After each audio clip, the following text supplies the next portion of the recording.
بسم اللہ الرحمن الرحیم۔ ظفر اقبال اردو اکیڈمی، تیاری برائے لیکچرر اردو، مثالی پرچہ نمبر 55۔ پہلی معروضی ہے سبک دوش، جس کا کندھا بوجھ سے ہلکا ہو۔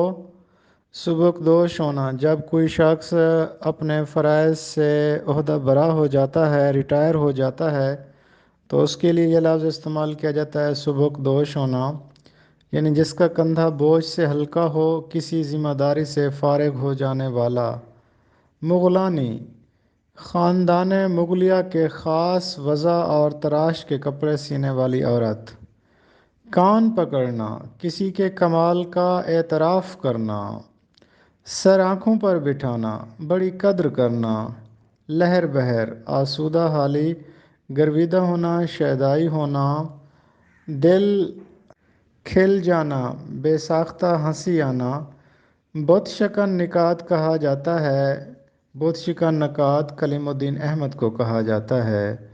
دلی کی چند عجیب ہستیاں: یہ کس کی کتاب ہے؟ اشرف صبوحی کی کتاب ہے۔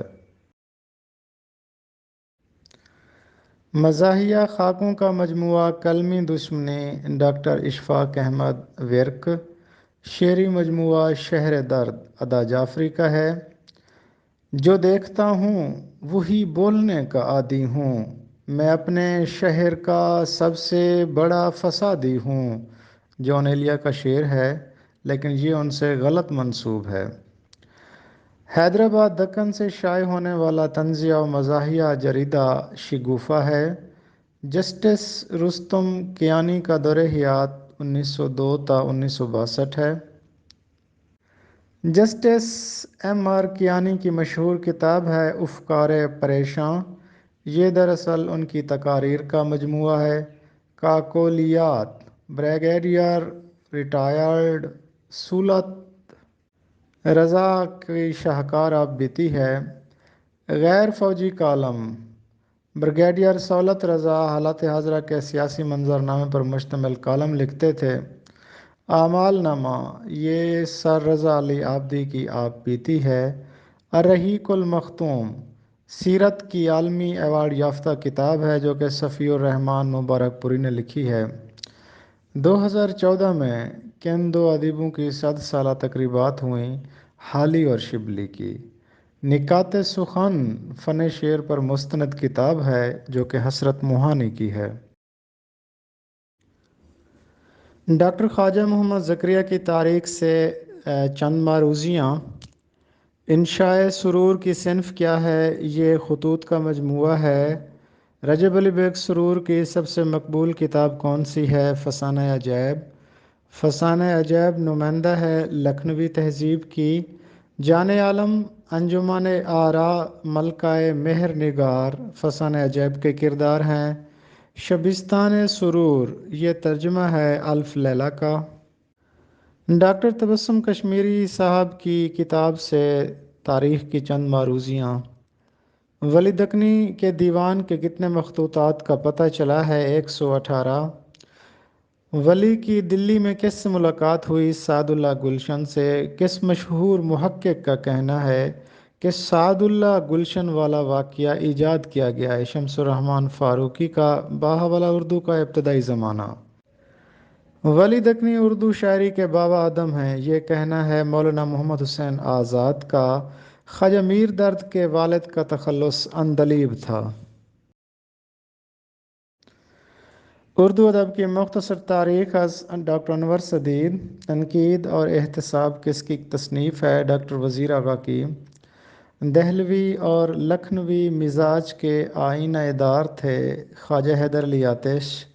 غزل کی بگڑی ہوئی صورت کہلاتی ہے ریختی۔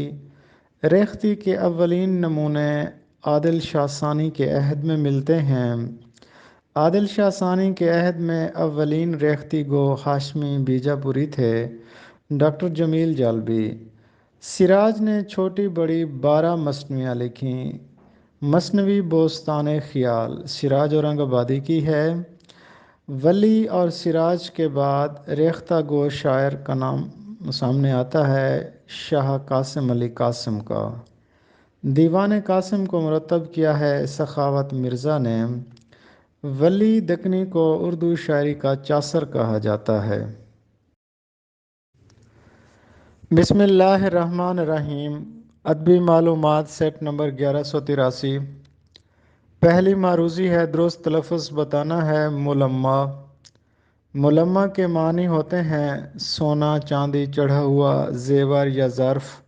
کنایتاً اس کے معنی ہیں دکھاوا، نمائش یا بناوٹ یا تصنع۔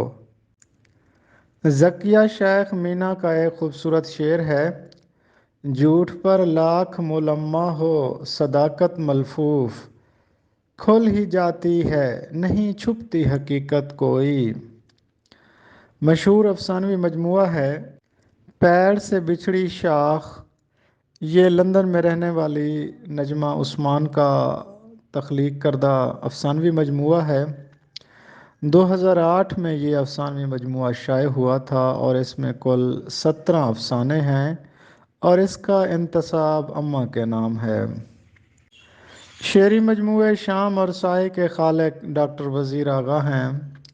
ایک محاورہ ہے اپنا الو سیدھا کرنا، اس کا مطلب ہوتا ہے اپنا مطلب نکالنا۔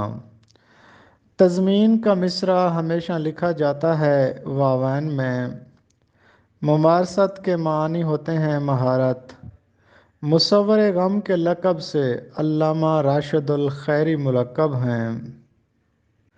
سرور بارہ بنکوی کا ایک خوبصورت شعر ہے: جن سے مل کر زندگی سے عشق ہو جائے وہ لوگ آپ نے شاید نہ دیکھے ہوں۔ اردو ادب کی مختصر ترین تاریخ از ڈاکٹر سلیم اختر، باب نمبر 9، لکھنؤ میں اردو ادب، لیکچر نمبر 122۔ سحر البیان کے خالق میر حسن کی تاریخ وفات: محرم 1201 ہجری یا اکتوبر 1786 عیسوی ہے۔ مثنوی سحر البیان کا سنِ تکمیل 1199 ہجری ہے۔ مثنوی سحر البیان فورٹ ولیم کالج سے 1803 میں شائع ہوئی۔ میر حسن نے مثنوی سحر البیان لکھی، یہ بحر متقارب میں ہے۔ پنڈت دیا شنکر نسیم کا دور حیات 1811 سے 1842 تک ہے۔ گلزار نسیم کے مصنف ہیں پنڈت دیا شنکر نسیم، اور اس میں گل بقولی کا قصہ سنایا گیا ہے۔ اردو کی زبان میں بہترین سخنوری کی پنڈت دیا شنکر نسیم نے۔ گلزار نسیم کا اردو نثر میں ترجمہ کیا نہال چند لاہوری نے۔ نہال چند لاہوری نے گلزار نسیم کا ترجمہ کرنے کے بعد اس کو نام دیا مذہب عشق کا۔